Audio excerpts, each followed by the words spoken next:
Hey everyone, I'm here today with Sagar Parekh, an incoming P4 student at Rutgers Ernest School of Pharmacy. We're here today to talk about general advice to incoming freshmen and just talk about pharmacy in general. Take it away. Got it. Thank you much for introducing me.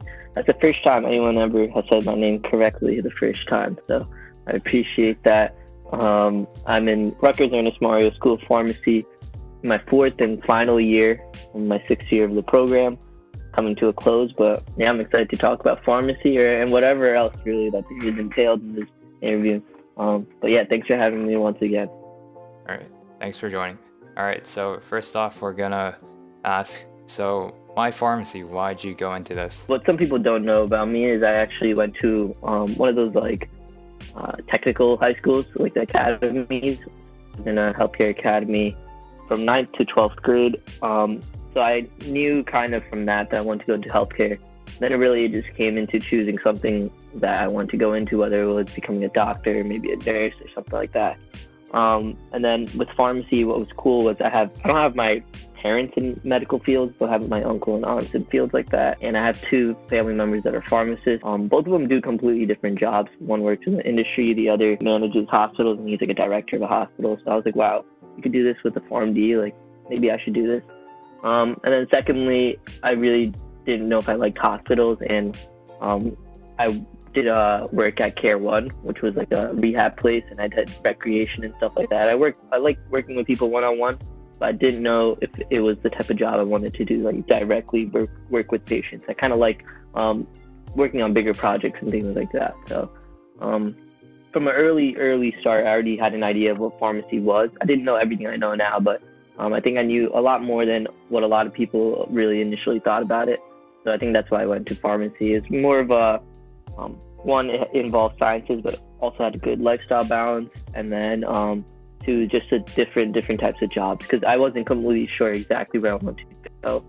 Because, I was just coming out of high school. So Yeah, it totally makes sense. Like it's pretty versatile what you can end up doing with it. Next up we have, what would you tell future pharmacy students currently enrolled in high school? one, I would just ask them, like, why do you want to do pharmacy? A lot of people, the problem with pharmacy, I think, is that there's a lot of schools, there's a lot of saturation, whatever, that's all known, and you probably hear that from whenever you Google pharmacy. But I think the other problem is that since it is a program right out of high school, a lot of the time, people just do it just because, it sounds cool, or, their parents told them to do it, or it sounds secure. So, and then they go through the 6 years and like, I don't really like this. Like, I wish I did engineering, or I wish I did something else, like something that they enjoy, or something in computers. So really just do it if you think it's interesting, and if you actually think you like it, don't just do it because it's an easy, it's not really easy, but people think it's like a straightforward way of getting a degree that's, supposed to get you good money, because you can make a lot of money in different ways. And if you did want to make a lot of money, you wouldn't even go into healthcare, you'd go to like computer. Yeah, so I think just be very careful about choosing it. Do it if you really want to. And honestly, you might even know this, but like the pharmacy program, it's not binding. Like if you go through the first 2 years and you sincerely don't think you like science, or you don't want to do it, you can always, change your path. So I don't think you should, restrict yourself always. Fill yourself out, even if you do go into it, and really see if it's for you. How would I know if it's like for me? Best advice would be to actually speak with pharmacists. So I think when you want to get a career, what I like to do is I like to speak to someone and then see if that's a job that I would love to do. I mean, I work at a community pharmacy right now.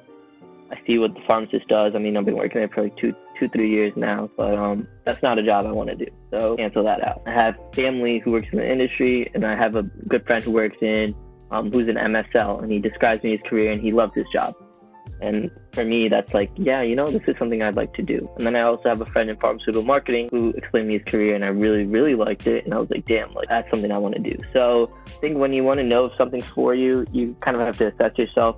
So for pharmacy, I'd say if you want to do it, you have to have some type of liking for the sciences. You don't have to be like in love with it, but you definitely have to understand it. And I guess you can reflect off your high school career if you like bio and stuff like that. I really didn't like chemistry, and people mistaken that a lot of pharmacy school's chemistry, but I actually say a lot of the past 5 years of my life was kind of like the learning methods of biology. So definitely I have a liking for sciences. I obviously had that because I went to a healthcare high school. You better be ready to like really explore the space of pharmacy, because if you don't, you might find yourself lacking by the time you graduate. What are some things you wish you had known before starting pharmacy school? Maybe a little bit more exposure to like exact different types of careers, because throughout it, like in the beginning, you kind of hear like you can go in here, you can go here. I wish they kind of had like classes where different pharmacists and different career paths actually came in and taught you like what they did, things of that nature. Like I feel like I had to do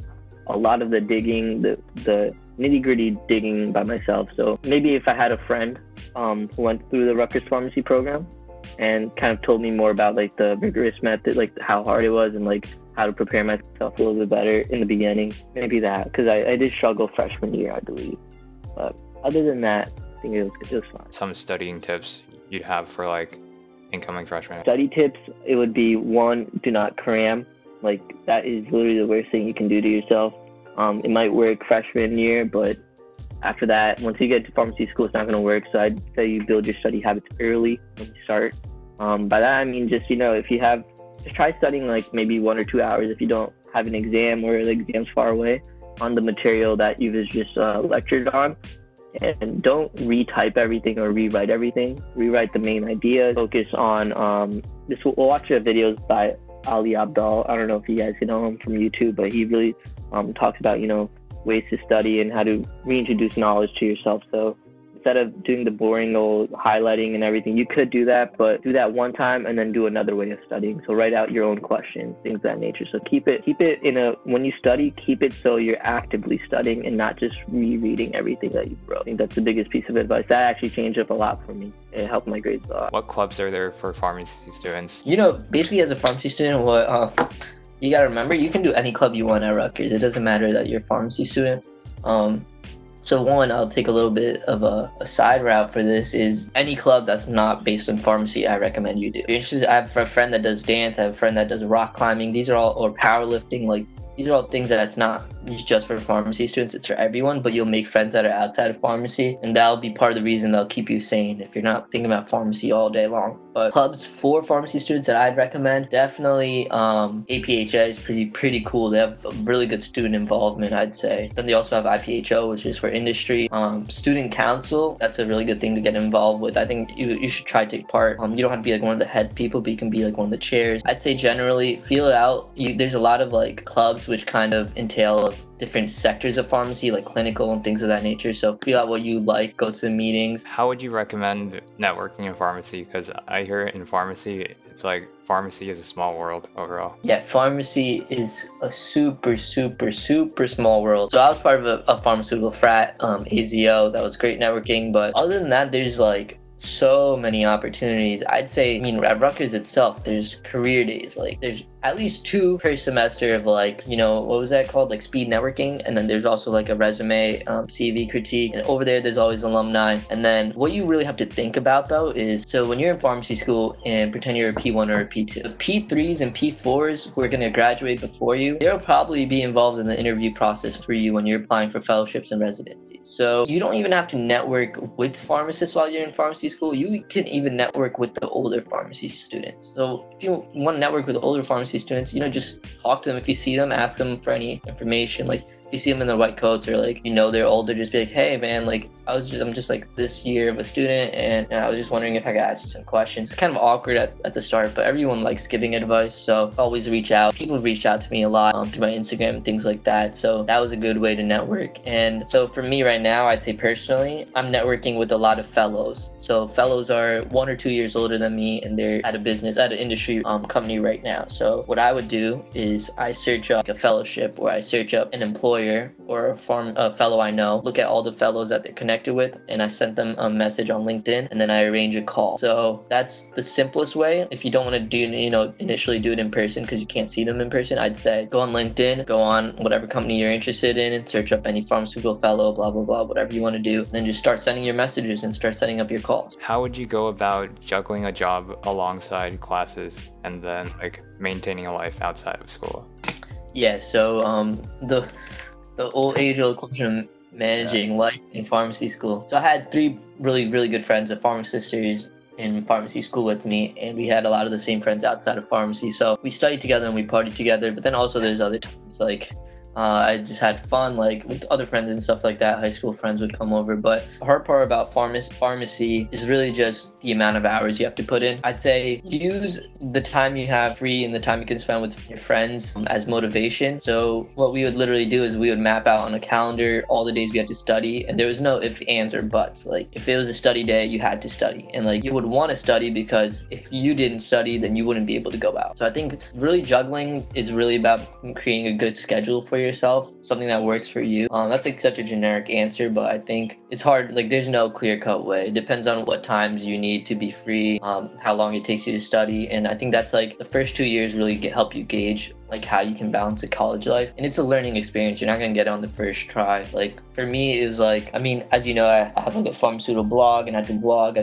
Editing itself takes like 2 or 3 hours, and then creating content, and it all piles on. So I know in interviews, like I get hit with the question because they'll be like, you know, how do you even balance it? Like you think it like impacts your studies that you can't, like that you do all of this stuff at the same time? And like the honest answer to that is yes. You know, doing all this stuff does take away from time to study, but then you have to look at the outcomes. Like, is it beneficial? Like, is me getting 5 to 10 points higher on the exam gonna be as beneficial as me having this whole networking and this whole side of helping other pharmacy students? Like, does it outweigh that? And it doesn't. So I think really in general, like that whole Coated Like a Capsule thing, like that's like my baby. Like I'll literally, you know, like I'll grind all day on that and then wake up super early just to study because I care about it so much. So I think once you care about something or you're excited about something, you'll manage the time correct. Yeah, for sure. Like you gotta have like a side hustle or like something you really care about. What are some tips for people wanting to break into,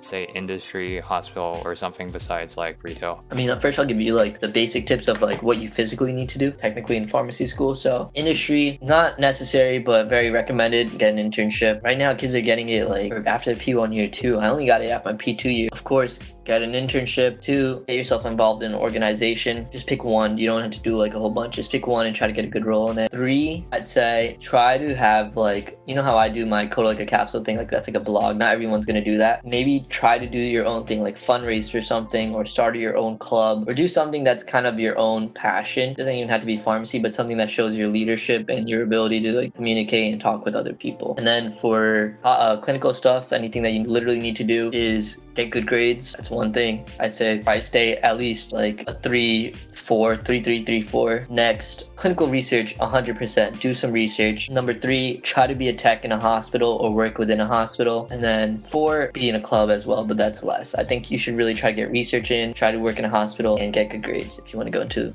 hospital. Other than that, it's really just, I think pharmacy, as you said, is a small world. So really talk to everyone, because if someone knows you in your interview and they know you in a positive light, the chances skyrocket that you will get the position. Network really hard, and it's really easy to just go through pharmacy school doing nothing, because in the end, you know, if you're getting good grades, you're still going to get the degree. And like, I guess that works in medical school where you can just go through it and get a degree and you'll get a job. But with pharmacy school, you have to go a little bit harder. You got to do a lot of different things to really get the position you want. Could you compare your experience working in retail versus like industry? I interned at Bayer in pharmacovigilance, which is called drug safety, and I was in the team of training and operations. So I did a lot of like project planning and technical stuff, and then I still work at Stop and Shop. So the real big difference is, I mean, I wouldn't say I hate my retail job. Like my pharmacist is amazing, and I think everyone should work in retail to really get an experience of what community pharmacy is like.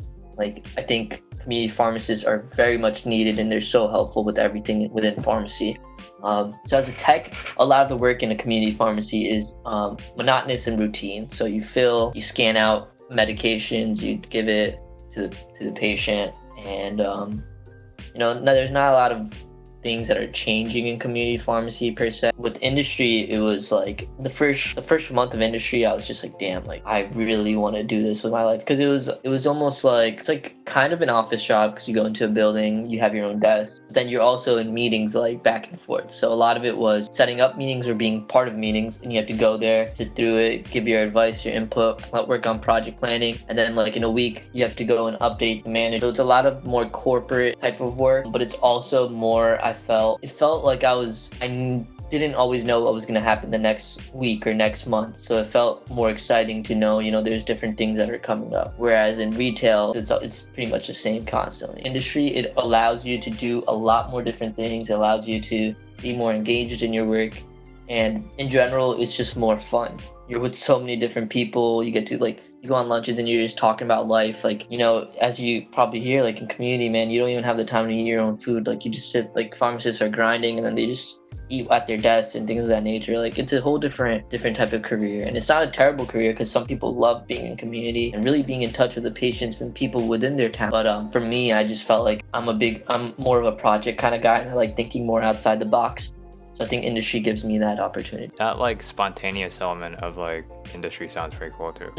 Correct. Yeah, it's pretty dope. And one of the scary parts though about industry is if your drug fails or gets sold out, you can lose your job quickly because it's not like a government job. It's a privately owned company. So highlight the hardest part of each year so far. PP 1 year, hardest part was chemistry for me. Chem 1 really, because I was just a freshman, didn't know how to handle anything. PP 2 year, people would say it was orgo. One exam I got a 24. Oh my god, that was the lowest I've ever scored on anything in my life. So I'd say that was the hardest part of PP2. P1, maybe adjusting to the classes, but P1 year was fine for me. I'd say P1 year was one of the ones where I wasn't that much adjusting. I took biochem over the summer. That was for P2. Yeah. Okay, so P2 year medchem. Oh my god, you probably heard horror stories. Some people are fantastic at medchem. It's not even hard for them. They'll get 100 on the exam. Other people like me, man, I was on the struggle bus. It was scary because as you may know, medchem is one of the classes where if you fail, you get left behind and you have to do the whole year again. So I remember first exam, I was like, okay, I didn't do too terrible. I did average. Second exam, I did worse than the first, and I was like, what? I thought I studied even better. And then the third exam came and I was like, oh my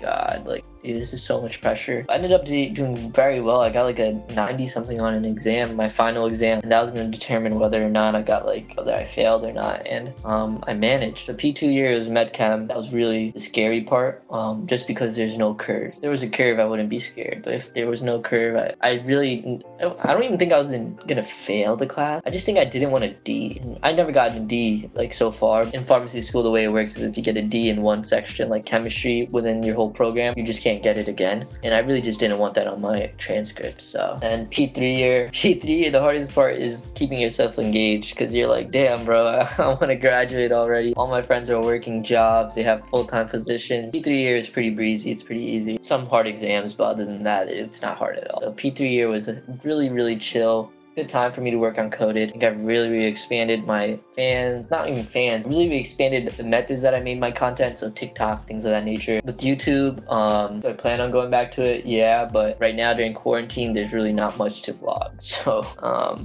gonna start up on YouTube once I start, being more physical with my rotations and get in-person rotations. How should students approach saturation within the field? How should they try to stand out? It's definitely true, man. There's a lot of saturation, and what happened was, just to give some history about it, was 10 years ago people needed pharmacists, and it was a big calling for pharmacists. People were hiring them very fast, they were getting a lot of money, but what happened was these schools saw that this was an opportunity for them to make money, opened up a whole bunch of these schools. Now there's no like extra need for pharmacists, but there's just more people graduating that there are jobs. So now what pharmacists have to do is really find different careers that they can get into, taking big pay cuts. They've been working crazy hours, and that's what sucks. What's happening now with pharmacy is it's changing a lot of the path you take. So now, before you didn't really have to do residencies and fellowship. Now I'd say you're approaching a saturated market. If you graduate right now and you don't have anything lined up and you want to go straight into career, you'll have to apply very broadly. So I'd say you'll have to probably be open to moving to a different state. You'll have to be open to doing something that's not exactly what you want. Send your application everywhere, and there's also like 6-month contract positions and internships, so look for that. But this is if you don't want to do any extra stuff. What I'd highly recommend for anyone doing anything in pharmacy is try to get a fellowship or a residency. We're not all gonna get them, it's very hard to get, but I'd say your first choice should always be to try to do that. So what I'd say would do is all the stuff we talked about previously in the interview, do that. Then when you go into your fellowship and residency interviews, be open to opportunities. And the way it works is a 2-year fellowship, you'll probably lose out on some money. So you'll probably get like 50, 60K. But once you finish that, you'll get a very, very good paying job. I think the average salary for a Rutgers fellow after your fellowship is like between 130 to 170. So you'll be fine. Just do your fellowship, get that out of the way. Or if you want to do a residency, if you want to go into clinical pharmacy, you have to do a residency. And I'd say that because there's no other way to get really good experience. And I think residencies are amazing. I think some of the smartest people are in pharmacy school, and you'll realize that once you start pharmacy school and you're around them. Like, they are very intelligent. And then when you have your professors who are clinical pharmacists, you're just like, how do you know so much? Such a really great field.